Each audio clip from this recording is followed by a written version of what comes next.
Qual a melhor forma de investir no mercado americano? A forma mais lucrativa, que você vai conseguir o menor risco e ainda assim ter rentabilidades acima da média? O que eu vou falar aqui neste vídeo, que até uma dúvida que acaba surgindo recorrentemente: Léo, que ação que eu compro, que investimento que eu faço lá nos Estados Unidos? São muitas possibilidades, de fato são muitas possibilidades, então eu quero te dar algumas dicas aqui que vão ser fundamentais para que você tenha retornos excepcionais também. Antes de mais nada, já deixa o seu joinha aí no vídeo, se inscreve no canal se você ainda não está inscrito e vamos nessa! Nos Estados Unidos temos diversas companhias, né? Listado aí mais de 5.000 companhias. E obviamente aqui nesse vídeo eu vou estar falando especificamente sobre renda variável. Até porque, se tratando de renda fixa, muitas vezes é melhor você aportar o seu capital na renda fixa do Brasil, porque as taxas de juros são muito maiores. E aí, caso queira fazer alguma proteção contra a desvalorização do real, você pode utilizar outras ferramentas para isso. Mas dá uma olhada aqui, ó. Se a gente vai pegar, por exemplo, Microsoft, todo o período dela aqui, 336.570% de rentabilidade. A própria Apple aqui, se a gente for olhar a Apple, 137.196,15% de rentabilidade. Obviamente que é muito difícil de você pegar ali a empresa que, vai explodir, né? Você vai ter outras companhias ali que são mais sólidas, que tem uma rentabilidade menor, como a Coca-Cola, por exemplo, em todo o seu período, deu pouco mais ali de 1000%, só que conseguimos aumentar a rentabilidade de ativos, mesmo que sejam empresas extremamente sólidas, que têm um risco muito baixo.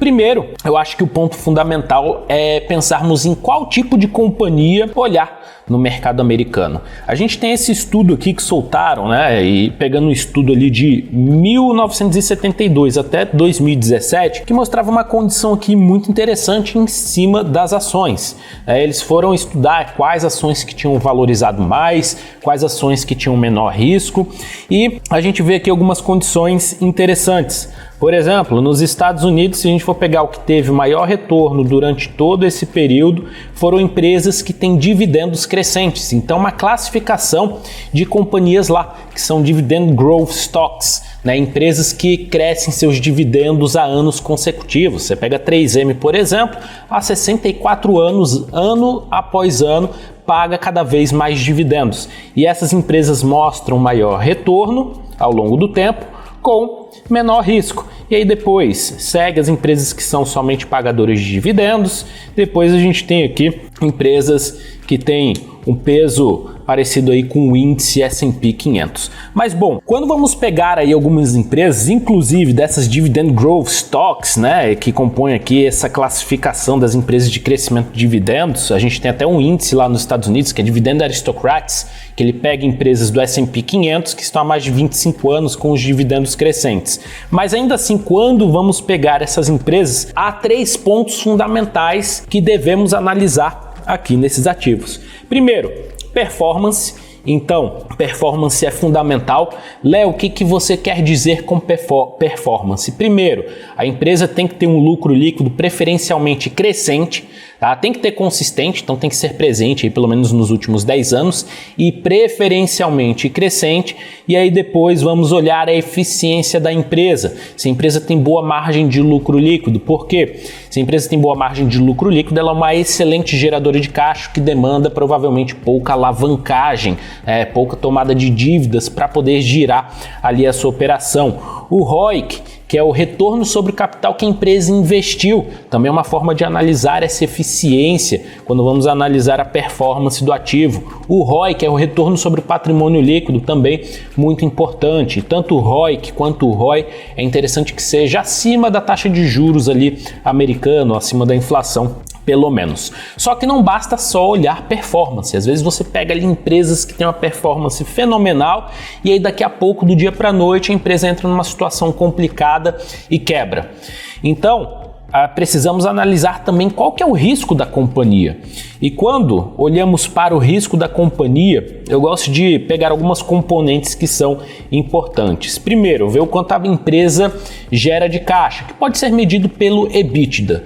Então, EBITDA é o lucro antes de juros, depreciação e amortização, tá? E imposto também. Acontece que depreciação e amortização é um processo contábil, então não necessariamente é dinheiro que sai ali da companhia. Então o EBITDA é uma forma de se olhar essa geração de caixa. E aí há dois pontos importantes que temos que olhar. Primeiro, no passivo de curto prazo, que é o passivo circulante. São as obrigações que a empresa tem que pagar em até um ano. O que a gente tem que ver é, a geração de caixa, o EBITDA da companhia, cobre esse passivo circulante aí, esse valor que ela tem que pagar em até um ano? Porque se não cobrir, ou a empresa vai ter que queimar caixa, o que é complicado, vai mexer diretamente no patrimônio líquido ali do investidor, do sócio, ou ela vai acabar tomando mais dívidas. E a dívida é aquele negócio, né? Uma hora ali na frente a coisa pode explodir. Fora os juros em cima dessa dívida, que pode ser uma coisa aí que venha a pesar para a empresa, tá? Outra coisa importante é olhar a alavancagem. Quanto que essa empresa está tomando dívida? E uma forma de olhar a alavancagem é você ver o indicador dívida dividido por EBITDA. Então você pega a dívida total da empresa, divide pelo EBITDA dela. Então sugere em quanto tempo a empresa conseguiria quitar todas as suas dívidas. Se você pega a Microsoft ali, como a gente viu, excelente performance, então a empresa tem um lucro líquido crescente, a empresa tem pagamento também de dividendos crescentes também, a empresa tem uma ótima eficiência em termos de margem de lucro, a empresa tem uma excelente eficiência em termos de retorno sobre o patrimônio líquido dela e também sobre o retorno sobre o capital investido, e tem uma baixíssima alavancagem. Se a gente olhar ali a dívida total da companhia, o que ela gera de EBITDA, em menos de um ano, praticamente ali 6 meses, a empresa quitaria todas as suas dívidas. Então a alavancagem é muito baixa. Por quê? Porque a empresa é uma excelente geradora de caixa. Agora, passamos aqui por esses dois pontos. Outra coisa fundamental, olhar preço. Ninguém quer comprar ali o mercadinho da esquina pagando o preço do Walmart. Muitas pessoas, ou o ideal é que você compre o Walmart pelo preço do mercadinho da esquina. E o que acontece? No mercado temos os ciclos, né? O ciclo de otimismo e ciclo de pessimismo. No ciclo de otimismo a gente vê muita coisa sobrevalorizada, então os preços lá nas alturas,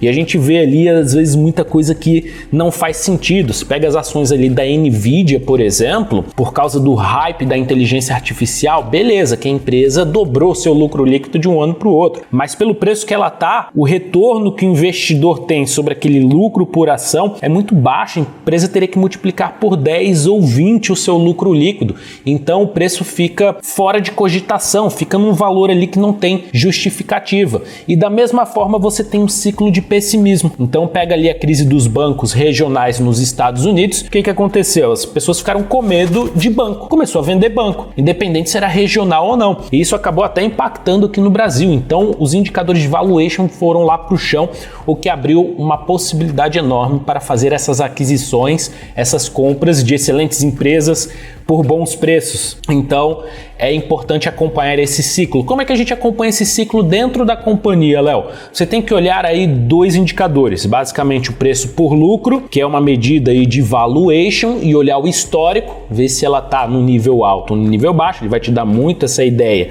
de ciclo econômico ali da companhia, e o preço pelo valor patrimonial por ação. Em inglês seria PE ratio, e o preço por valor patrimonial por ação, PB ratio. Então você consegue aí nas plataformas, pode acessar até mesmo stockanalysis.com, que você vai ter todos esses dados aí, até os dados históricos ali dos indicadores de valuation. Então é sempre importante acompanhar esse ciclo. Eu particularmente gosto de seguir muito aquela regra de comprar aos sons dos canhões e vender aos sons dos violinos, né?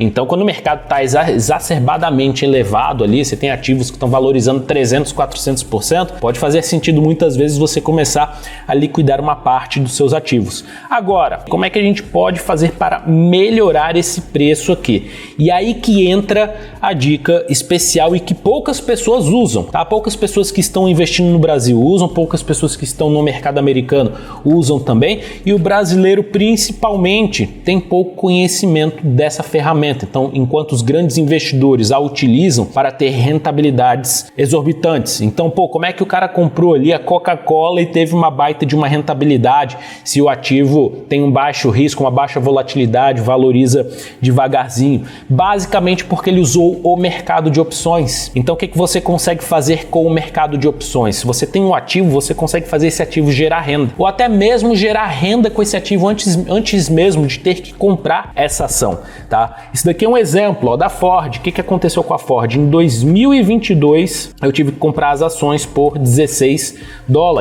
e olha o quanto ela tá me dando aqui até o presente momento no ano de 2023. Então isso me sugere que a companhia ali, com a geração de renda do ativo, o meu custo médio de aquisição caiu para baixo ali na casa dos $8, para baixo dos 8,30, 8,20, então está na casa dos $8. Ela só atingiu isso em dois momentos, na crise de 2008 e no Corona Crash. Nunca bateu esse valor desde que eu tive que comprar as ações. Na verdade, ela nunca caiu até mesmo abaixo ali de $10,50. Então consigo fazer o quê? Aumentar muito a minha rentabilidade com essa redução artificial de preço e diminuir, obviamente, o meu risco também. E é assim que os grandes investidores, os grandes players atuam. Agora, se você quer saber quais foram as estratégias que eu usei aqui na Ford para geração de renda e redução do meu custo médio de aquisição, coloca aqui nos comentários. Fala, Léo, faz um vídeo falando sobre isso daí, que a gente faz um vídeo, eu explico ali quais estratégias que eu utilizei que você pode utilizar também. São estratégias super simples e que vai aumentando a sua rentabilidade e aumentando a sua segurança também. Lembre-se o seguinte, tá? A melhor forma de investir, seja no mercado americano, no mercado brasileiro, é comprar ações de boas empresas por bons preços. Porque o risco é baixo e quando falamos de risco de longo prazo, o Howard Marks ele fala que risco é a probabilidade de ter uma perda permanente e o risco de longo prazo, evidentemente, é uma empresa vir à falência. Essa probabilidade é muito baixa e o retorno acaba sendo muito alto, principalmente se a companhia tem uma excelente performance. É natural que ela continue o seu processo de valorização, acima de 100%, acima de 200%. Só que a outra dica é usar as opções para deixar o preço ainda melhor. Então não deixe de utilizar essa ferramenta, porque senão você vai estar deixando muito dinheiro na mesa. Se você não conhece, não entende o mercado de opções, eu vou deixar aqui também na descrição do vídeo o meu e-book, tá? Então você pode aprender aí em 5 minutos como é que funciona o mercado de opções, então não perde tempo, não deixa dinheiro na mesa, ok? Se tiver gostado do vídeo, deixe seu joinha aí, que é super importante aqui para o canal. Se não tiver inscrito ainda, já se inscreve, clica no sininho para receber as notificações de quando novos vídeos forem para o ar. E é isso, ficamos por aqui, um grande abraço, tchau, tchau.